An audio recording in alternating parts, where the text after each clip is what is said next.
Vive l'Europe, vive le Bénin et vive notre partenariat sur le long terme. Je vous remercie.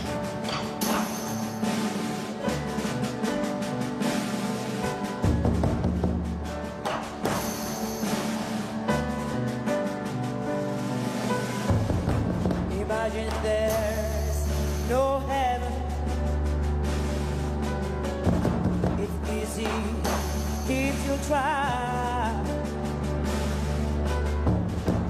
No hell below us, above us, on the sky. Imagine all the people living for today. Ha, ha, ha.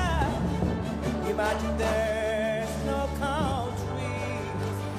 Chaque année, l'Union européenne célèbre le 9 mai en Europe et avec ses partenaires dans le monde entier. Le 9 mai est la date anniversaire de la déclaration Schuman, prononcée il y a 75 ans. En effet, peu de temps après la Seconde Guerre mondiale, le ministre français des Affaires étrangères, Robert Schuman, posait les fondations d'une nouvelle forme de coopération économique pour favoriser durablement la paix sur le continent européen. Ce fut cette volonté qui a créé une nouvelle Europe, une Europe unie, pacifique, un espace de liberté et de prospérité. Aussi, permettez-moi dès à présent d'avoir une pensée pour toutes les victimes civiles des conflits violents dans le monde. Aux autorités béninoises et au peuple béninois, meurtris depuis le début de cette année par une série d'ignobles attaques terroristes, je présente encore toutes mes condoléances au nom de l'Union européenne. Conflits violents ici en Afrique, mais aussi au Moyen-Orient et chez nous en Europe, où la Russie poursuit une guerre impérialiste brutale en Ukraine depuis maintenant plus de 3 ans. Ensemble, nous sommes l'équipe Europe au Bénin. Ensemble, nous travaillons chaque jour pour un partenariat fort et ambitieux entre l'Europe et le Bénin. Un partenariat pour défendre et promouvoir la paix, le multilatéralisme et la démocratie, les valeurs de la Charte des Nations Unies, les droits humains, mais également l'éducation, la culture et l'emploi des jeunes. Ce sont des valeurs au cœur de l'Union européenne. Et ces valeurs que nous partageons avec le Bénin, nous les défendons ensemble, ici en Afrique, en Europe et dans le monde, en particulier dans les instances internationales, telles que le Conseil des droits de l'homme des Nations Unies à Genève, dont le Bénin est l'un des membres les plus actifs. Chers invités, ces dernières semaines ont été particulièrement riches dans les échanges entre l'Union européenne et le Bénin.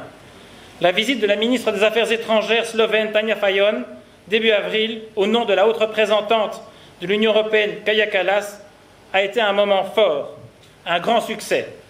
Elle illustre mieux que tout la force et l'acuité de notre partenariat avec le Bénin. Permettez-moi en cette occasion d'adresser au nom du ministre des Affaires étrangères nos chaleureuses félicitations et vœux de bonne commémoration à vous-même, Monsieur l'ambassadeur, chef de la délégation de l'Union européenne, aux ambassadeurs et chefs de mission des pays européens accrédités au Bénin, ainsi qu'aux membres du personnel de la délégation. Mesdames et Messieurs, la célébration chaque 9 mai de la Journée de l'Europe offre l'opportunité de communier autour du projet européen fondé sur la paix, la liberté, la démocratie, la solidarité, la justice sociale et la prospérité. Elle donne également à tous, Européens comme non-Européens, la possibilité de revisiter le chemin parcouru depuis plusieurs décennies et de se projeter dans l'avenir à l'aune des nouveaux défis et enjeux actuels qui appellent à une coopération plus étroite, plus forte et à des partenariats plus solidaires. Cet engagement à regarder ensemble dans la même direction a permis à l'Europe de construire sur les ruines de la guerre la paix et la prospérité.